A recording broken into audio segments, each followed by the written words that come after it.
Hey, yeah, I try to step it up a little bit, get the big screen. What's up, fam? What's up? So, we came on a little early tonight because we got some things we got to do. Y'all know we working, we got stuff to do. So, we have our special guest, the McAllisters. We're missing one. He'll be here shortly. Right. So tonight's topic is blended families. Hey, Mel.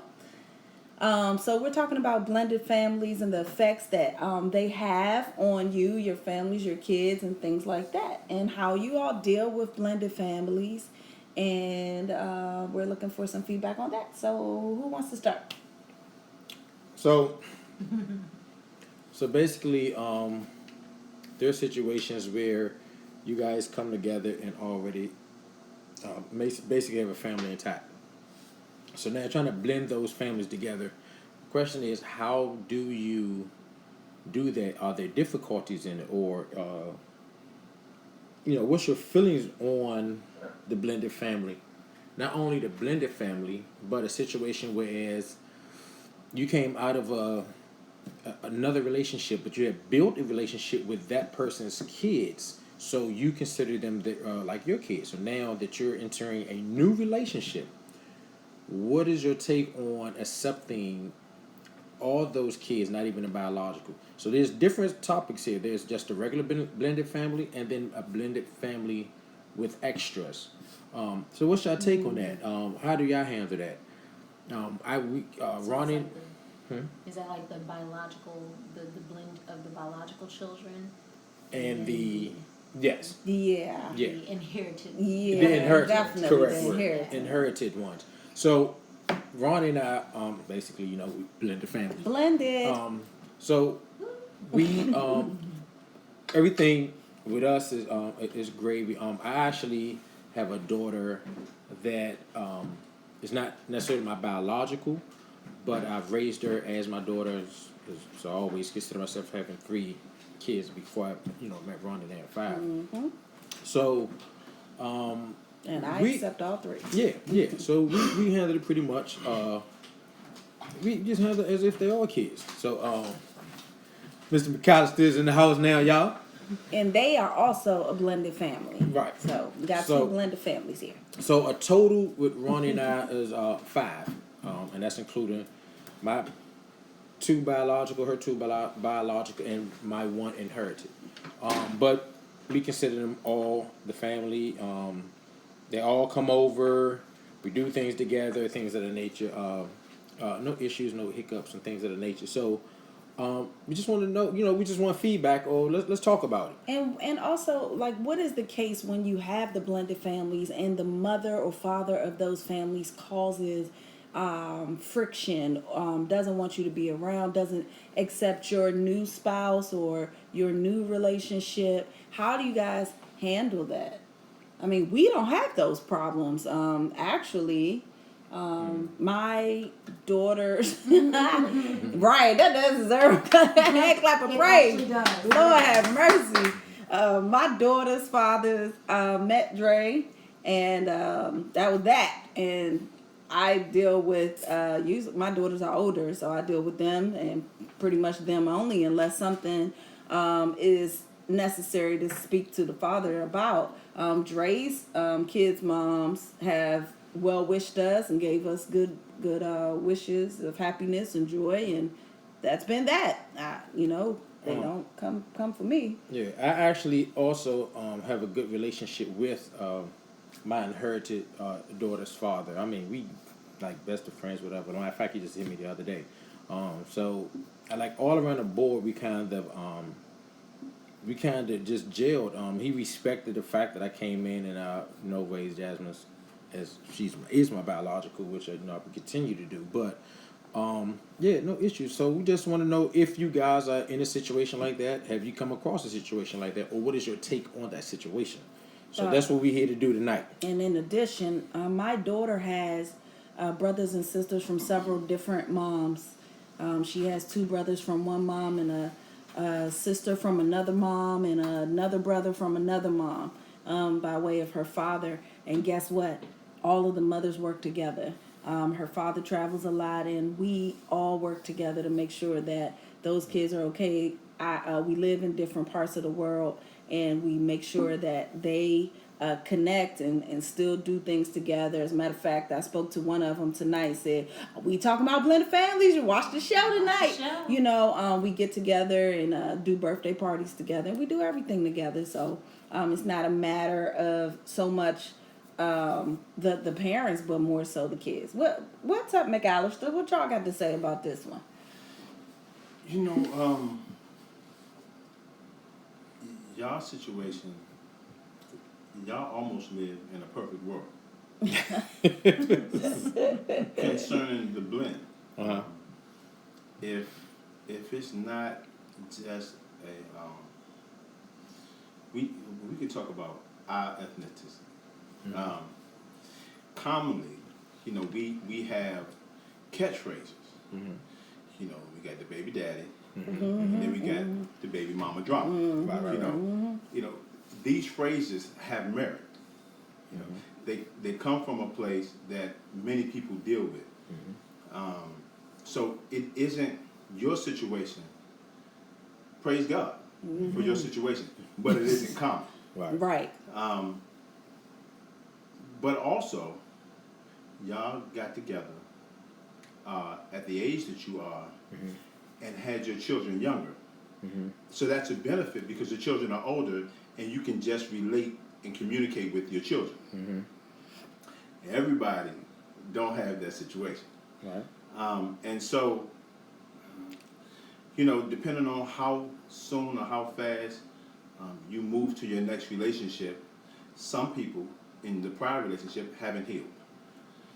Right, Okay. right. So baby mamas, you know, I and that's why I asked that question. I believe baby mamas or baby daddies could be a little salty. Even I've seen even when they move on, they could be in a new relationship and still treat the other person like it's a problem. Yeah, Like they have feelings still. You know, you find fathers and some mothers that have issues with their children calling another man daddy. Yeah, I You had think those I had situations? that. I've had that situation when my oldest daughter's father got married. She came home and was like, "I had so much fun with my mom," and I was like, I didn't really know how to react, but when I heard it, it was just like, I'm sorry, like, hold on. You know, James needs to get closer to the microphone. Someone's saying. Is that my brother? Is that GC? I'm that's a him. leader. Yeah. Okay.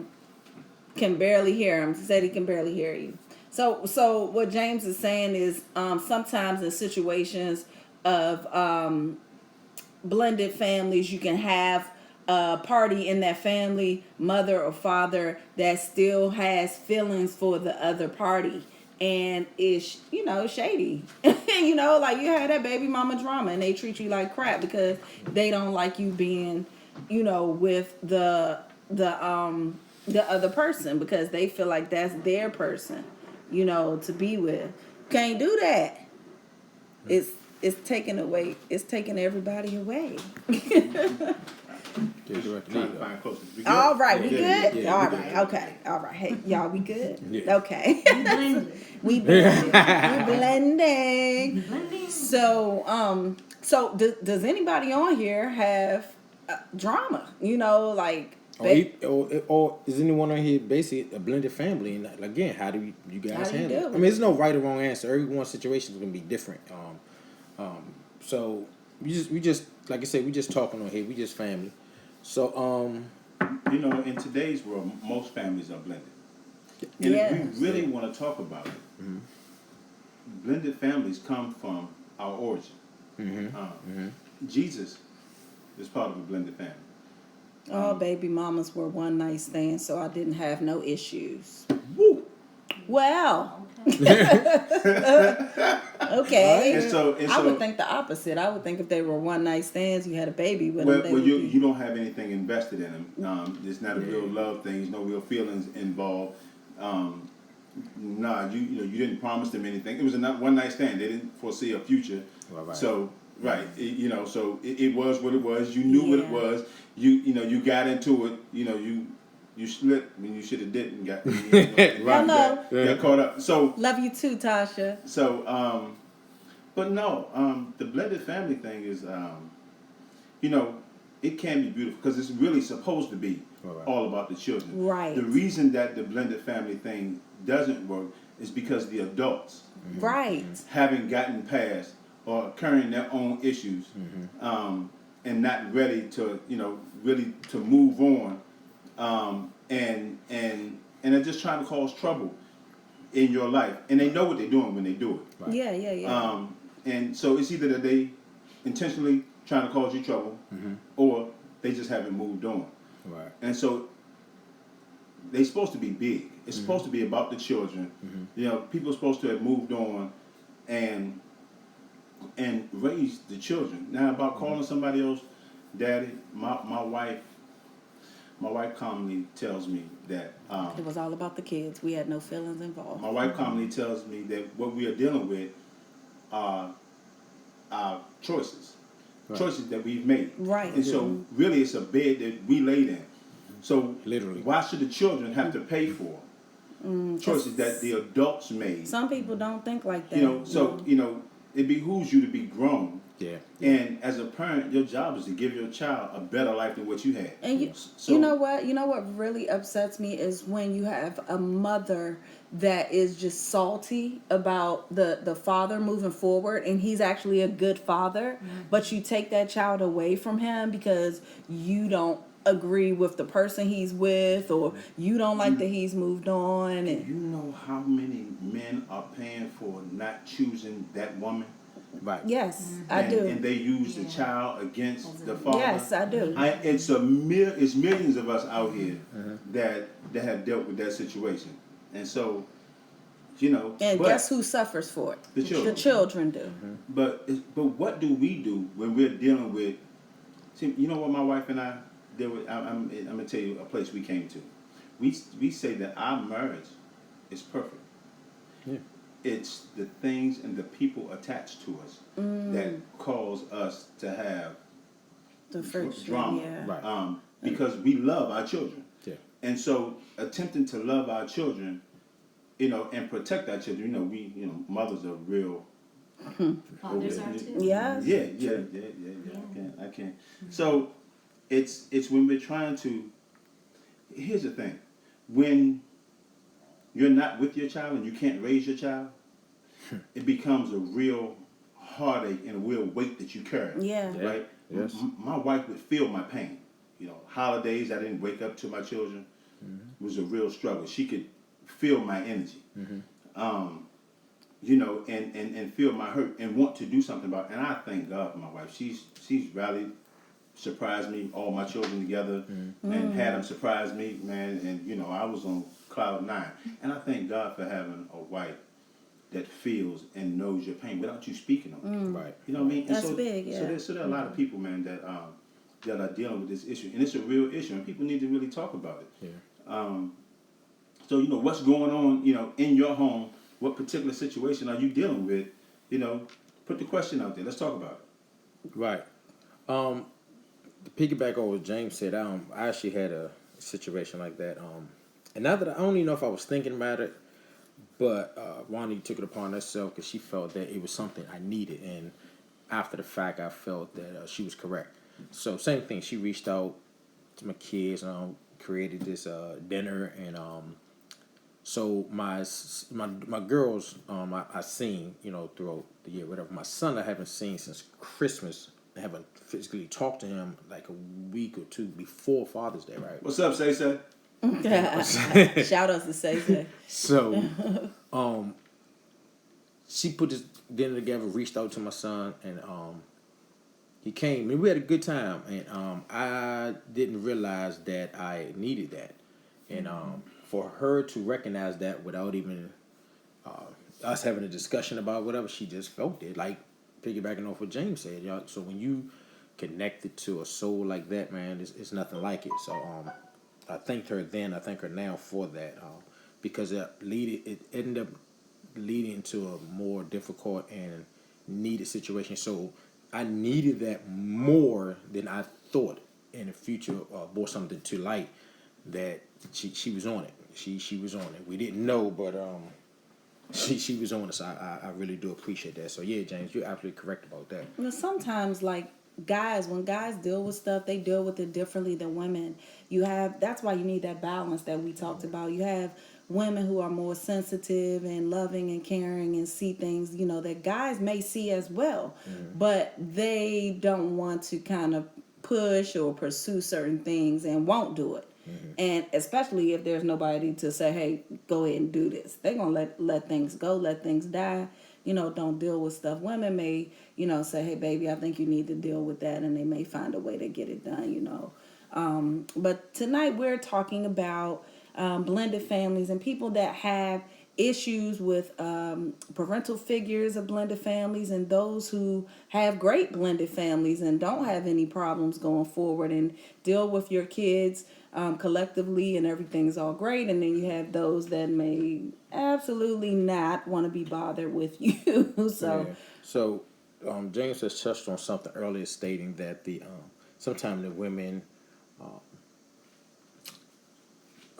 the kids, it can be mother or father, the other parent of the child may make problems, and some people say, yeah, they still want you. Sometimes it's just that they're so miserable, they might not even want you, they just don't want you to be happy, right? And sometimes, at least to speak from a father standpoint, it's nothing in this rare world that can hurt me other than my kids, right? So the one thing I know, they feel like I'm gonna use this as a weapon, right? So they use our kids as weapons. Like James said, we supposed to be here to protect the kids, love the kids, make sure we're pouring them to positivity. So all of this using kids as weapons, be it your biological or not, because if you invested in a child, regardless if you're the biological or not, but if you have invested in that child, you just as much as that child's parent as part of the biological. There's some men and women that invested in kids that weren't theirs. They just came into a situation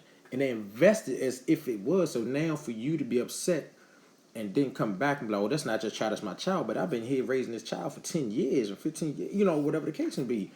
And now because you're upset, you ain't do nothing but hurt that child, right? So now you done broke a bond that was there that later on can be something that you needed.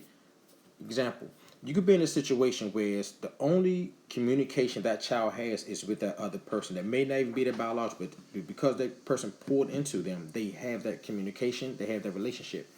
Now you go and have a situation with your child, she shut down on you, right? And the only person you can rely on is that other person she has a connection with, which happen to not to be a biological. But you break that bridge by stating that now all of a sudden you're upset. That's not your child. Don't talk to my child. Don't do this to my child. But you've been raised for 10 years. So now the bond is broken. Now your child is acting out, or you can't reach your child. And now you got to turn back to the one person that you try to shut out that child's life. And some won't turn back. They'll just let the child suffer and not have anybody to speak to and say, oh, well, because they don't want to be bothered. So real talk, shout outs to all adults who enter into a relationship with children that are not your own biological. Exactly. And you step in and step up and really become a parent to and for those children. That's right. Shout out to you. Yeah. Yes. Yeah, because that's what it's about. Like I said earlier. Yeah, that's it's about the kids. It's about the children. We gotta, like just as adults, as being mature individuals, we gotta understand the bigger picture. Put aside whatever's that you done harvest in your heart, that malice in your heart. We gotta put that aside because these are dangerous times we living in, and the kids. I mean, they need us. They need leadership and everything. The sons need their fathers.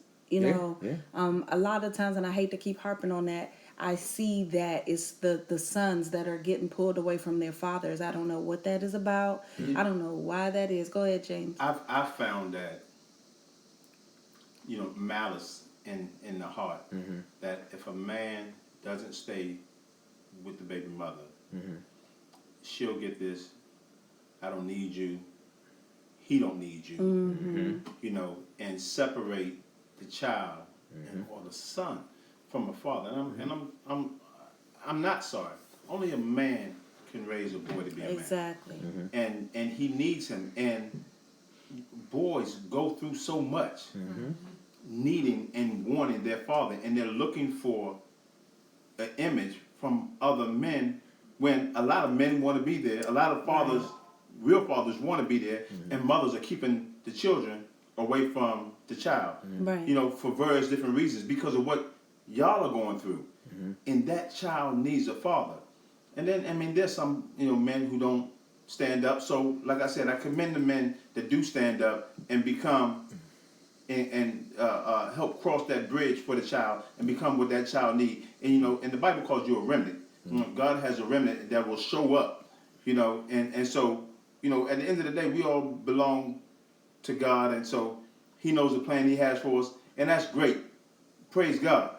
But you missed your opportunity to pour into your child to make this young king great. Yeah. And so, yeah, because with all that, mothers and fathers, man, you know, when you're wrong, it is, get out the way, see the child, and fathers that's not there, man up, become a man, and raise your child. Because you can't, don't come back later on when the child, let's say, becomes successful, or don't. You can't show up, after the show. Shaq father.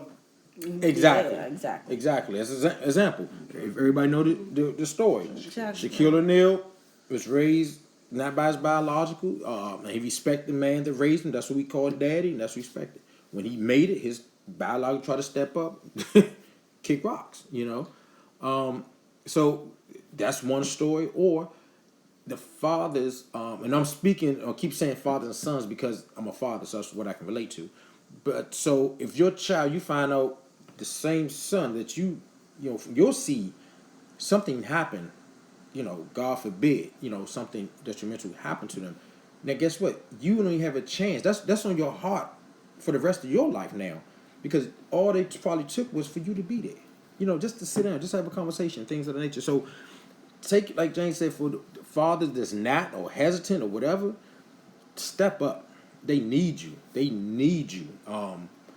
Moms, that if you are in the way, move. You know, you can't complain when the son turns out a certain way if you're the gate.